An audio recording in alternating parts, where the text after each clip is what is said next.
সকলোকে দিব লাগিব দিব্যাংগ বিধৱা মহিলা সকলো ৰাইজকে অৰুণোদয় দিব লাগিব ৰেচন কাৰ্ড থকা প্ৰতিটো পৰিয়ালক অৰুণোদয় আঁচনি দিব লাগিব অধিকাৰৰ পৰা বঞ্চিত কৰিলে নহ'ব বাছি বাছি ৰাজনীতি কৰা মানুহবিলাকক অৰুণোদয় দিলে নহ'ব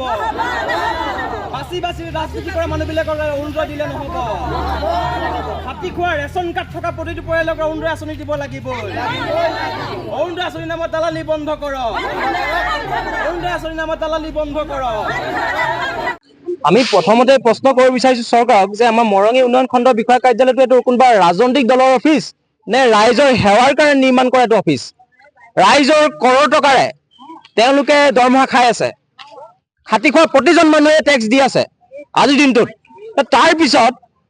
অসম চৰকাৰ যিখন অৰুণোদয় আঁচনি 3.0 যিখন গাইডলাইন সম্পূৰ্ণ ভাইলেট কৰি এটা সাধাৰণ খাতি খোৱা মানুহবিলাকক য'ত লিখা আছে গাইডলাইনত যে ৰেচন কাৰ্ড থকা প্ৰতিটো পৰিয়ালে অৰুণোদয় আঁচনি অন্তৰ্ভুক্ত হ'ব লাগিব বিধৱা মহিলাসকলে অৰুণোদয় আঁচনি অন্তৰ্ভুক্ত হ'ব লাগিব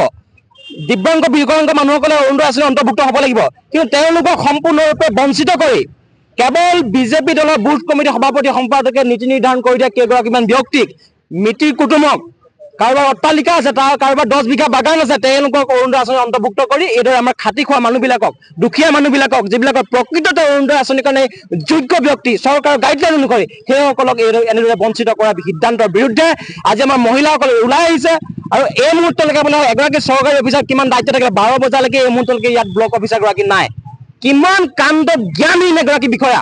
12 বজা পাৰ হৈ গ'ল মানুহখিনি 10 বজাৰ পৰা আহি ৰৈ আছে এই মুহূৰ্তলৈকে তেওঁলোক নাই অথচ আজিৰ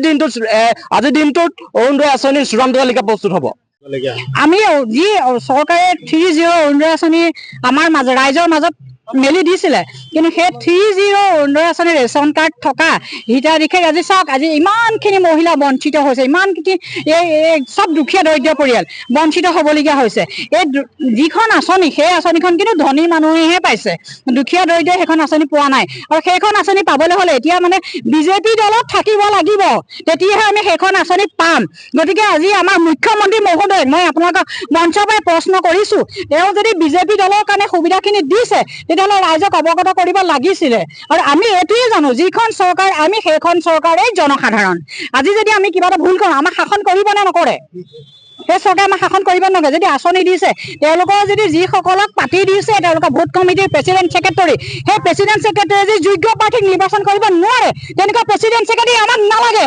পৰৱৰ্তী সময়ত আজি আমি আমাৰ এই উন্নয়ন খণ্ডলৈ আহিছোঁ মৰঙী উন্নয়ন খণ্ডলৈ আহিছোঁ আমি বিডিঅ' ছাৰক জনাব আহিছোঁ যদি আমাৰ দাবী মানি নলয় আজিৰ ভিতৰত আমাৰ ইমানখিনি পৰিয়ালৰ নাম অন্তৰ্ভুক্ত কৰিব লাগিবই যদি নকৰে তেতিয়াহ'লে আমি প্ৰতিবাদী কাৰ্যসূচী হাতত ল'ম আৰু এই উন্নয়ন খণ্ড অফিচ আমি বন্ধ কৰি দিম যদি চৰকাৰে পায় এখনতো চৰকাৰৰ যি মন যায় তাকে কৰিব পাৰে আমাৰ নাৰী গুলিয়াই দিয়ক আমি গুলি খাবলৈ ভয় নকৰোঁ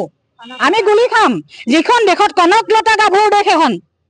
বীৰাংগনাৰ দেশ গতিকে আমিও বীৰাংগনা হয় আমি ভয়ত কেতিয়াও পিছলি নাযাওঁ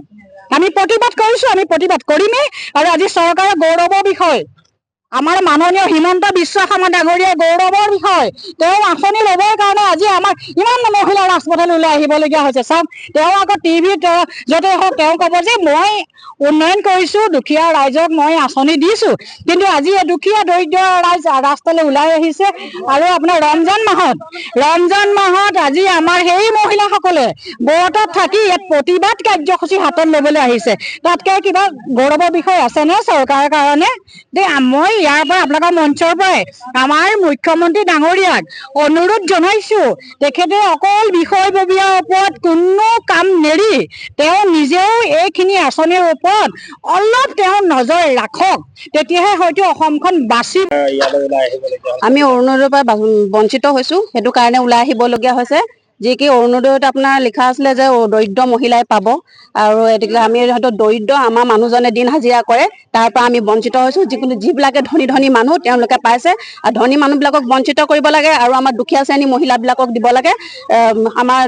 অতিকে সন্মানীয় মুখ্যমন্ত্ৰী ডাঙৰীয়ালৈ ইয়াৰ পৰাই আমি অনুৰোধ কৰিছোঁ যাতে তেওঁ সঠিক বিচাৰটো কৰে আৰু আমাক আমাৰ অধিকাৰ দিয়ে সেয়াই